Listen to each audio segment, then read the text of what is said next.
पिछले शुक्रवार को जो अभी शुक्रवार गया उस पर पंजाब के नानकाना साहब जो गुरुद्वारा है उस पर एक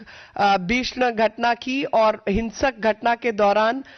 बहुत सारे लोगों ने उस पर आक्रमण किया। ये बहुत कायरतापूर्ण और निंदनीय विषय है। हम पाकिस्तान की सरकार से नानकाना साहब में जो भी अल्पसंख्यक समुदाय के लोग वहां रहते हैं उसकी जान माल और गरिमा की रक्षा के लिए तत्काल उपाय करने की अपील करते हैं। इंटरनेशनल एजेंसीज को भी पता होना चाहिए कि जब आप मानव अधिकार की दुहाई लगाते हैं तो देखिए पाकिस्तान का क्या नजारा है और किस तरीके से अल्पसंख्यकों के साथ लगातार दुर्व्यवहार किया जा रहा है, हिंसा के कृत्य किए जा रहे हैं, जबरन धर्मांतरण होता है और कठोर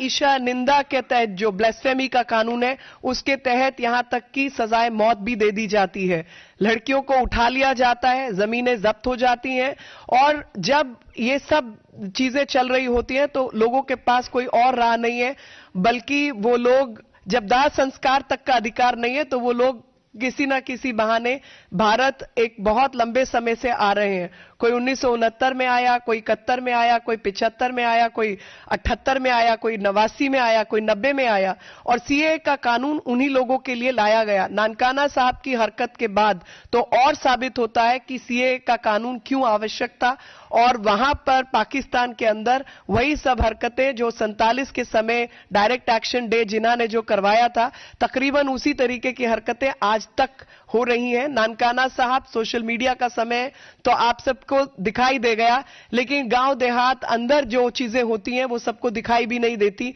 और जो प्रताड़ित वर्ग के लोग, चाहे वो सिख हो, चाहे वो हिंदू हो, चाहे वो ईसाई हो, वो भारत की तरफ अपना रुख करते हैं क्योंकि भारत का ही वो किसी जमाने में हिस्सा थे। और सीए का जो महत्व है आज मेरे को लगता है कि जो लोग शाहीन बाग में बैठे हुए थे या केरल की जो असेंबली है उन सबको समझ आया होगा और अब तक कांग्रेस पार्टी के मुंह से तो मैंने एक जबान किसी की खुलते हुए नहीं सुनी है और मुझे नहीं पता कि वो सिद्धू पाजी किथे नट गए ने,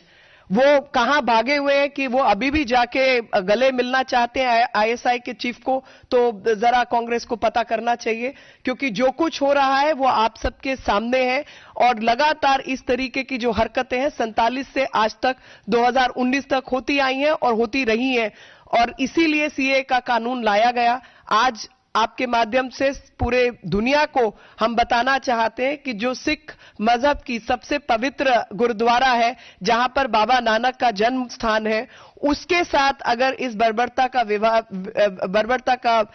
व्यवहार हो सकता है तो आप सोचिए कि आए दिन वहां पर जनता के साथ क्या व्यवहार होता होगा। और ये व्यवहार केवल सिखों के साथ नहीं हो रहा बल्कि सिखों, हिंदुओं, ईसाइयों, ज़ोरास्ट्रियंस, जितने भी लोग जिनको